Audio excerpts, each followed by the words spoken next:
ನಾನು ಅವಾಗ ಈ ಉತ್ತರ ಕರ್ನಾಟಕದ ಚೂತ್ಯ ಮುತ್ಯಗಳ ಬಗ್ಗೆ ಒಂದು ವಿಡಿಯೋಗಳನ್ನು ಹಾಕ್ತಾ ಇರ್ತೀನಿ. ಜನರು ಇವರಿಂದ ಮರಳಾಗಬೇಡಿ ಅಂತ ಹೇಳಿ ಅನ್ನೋ ಒಂದೇ ಒಂದು ದೃಷ್ಟಿಯಿಂದ ಅಷ್ಟೇ. ನನಗೆ ಇವ್ರ ಮೇಲೆ ಬೇಜಾರಿಲ್ಲ, ಏನಿಲ್ಲ. ಇಲ್ಲೊಬ್ಬ ತಾತ ನೋಡಿ ಎಷ್ಟು ಚೆನ್ನಾಗಿ ಜನರಿಗೆ ಅರಿವು ಮೂಡಿಸುವಂತ ಕೆಲಸವನ್ನ ಮಾಡಿದ್ದಾರೆ ಅಂತ ಹೇಳಿದ್ರೆ, ನಾನು ಆ ವಿಡಿಯೋವನ್ನು ತೋರಿಸ್ತೀನಿ, ಒಂದು ಸರಿ ನೀವು ನೋಡ್ಕೊಂಡು ಬನ್ನಿ.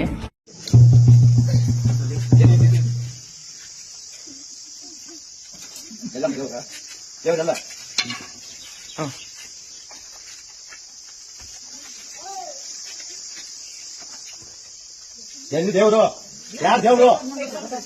ಮನ್ಸನಾಗೈತೆ ದೇವ್ರು. ಬೀಳ್ಲಿಕ್ ಬಿಡ್ಬೇಡ ಅಮ್ಮನ. ನೀನು ಕುಳಿತಿದ್ದೀನಿ, ಆ ಅಮ್ಮನ ನಿಂಗೆ ತೋರ್ಸ್ಬೇಕು, ಪೂಜೆ ಮಾಡಲ್ಲ.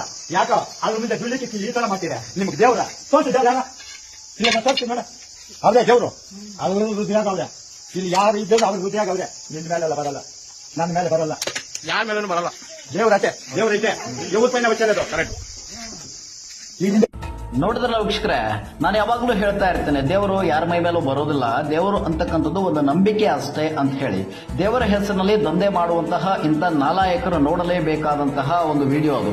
ತಾತ ಅದ್ರಿಗೆ ಏನ್ ಹೇಳಕ್ ಹೊಟ್ಟಿದ್ರು ಅಂತ ಹೇಳಿದ್ರೆ, ನೀವು ದೇವರು ನಿಮ್ಮ ಮೈ ಮೇಲೆ ಬರೋದೇ ಆದ್ರೆ ನಾನು ಕರ್ಪೂರ ಹಚ್ಚಿ ನಿಮ್ಮ ಕೈ ಮೇಲೆ ಇಡ್ತೀನಿ, ನೋಡೋಣ ಕರ್ಪೂರ ಆರೋವರೆಗೂ ನೀವು ಅದನ್ನ ಕೈಯಲ್ಲಿ ಹಿಡ್ಕೊಳ್ಳಿ ಅಂತ ಹೇಳ್ತಾರೆ. ಆ ಯಮ್ಮನ ಮೈ ಮೇಲೆ ದೇವರು ಬಂದಿತ್ತು, ಹಾಗಿದ್ರೆ ಕರ್ಪೂರ ಹಿಡ್ಕೋಬೇಕಿತ್ತಲ್ವಾ? ಕೈ ಸುಡ್ತಾ ಇದ್ದ ಹಾಗೆ ಕೈ ಮೇಲಿಂದ ಚೆಲ್ಬಿಟ್ಲು.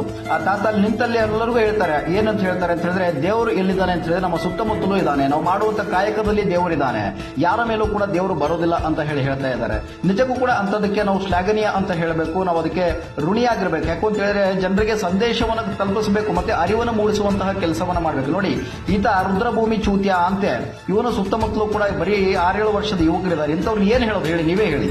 ಇನ್ಯಾವನೋ ಮುಳ್ಳಿನ ಮೇಲೆ ಕೂತ್ಕೋತಾನೆ ಲೋಕ ಕಲ್ಯಾಣ ಅಂತಾನೆ, ಇನ್ಯಾವನೋ 6 ವರ್ಷದ 5 ವರ್ಷದ ಮಕ್ಕಳನ್ನ ಹಿಂದೆ ಮುಂದೆ ಸುತ್ಕೊಂಡು ತಿರುಗುತ್ತಾನೆ, ನಾವು ಏನೋ ಉದ್ಧಾರ ಮಾಡ್ಬಿಡ್ತೀವಿ ದೇವರು ಅಂತ ಹೇಳಿ ಓಡಾಡ್ತಾನೆ. ಇನ್ನೊಬ್ಬ ಬರ್ತಾನೆ ದೆವ್ವ ಬಿಡ್ತೀವಿ ಅಂತಾನೆ. ಇಂಥ ಚೂತ್ಯಾಗಳಿಗೆ ನೀವೇ ಬುದ್ಧಿ ಕಲಿಸ್ಬೇಕು.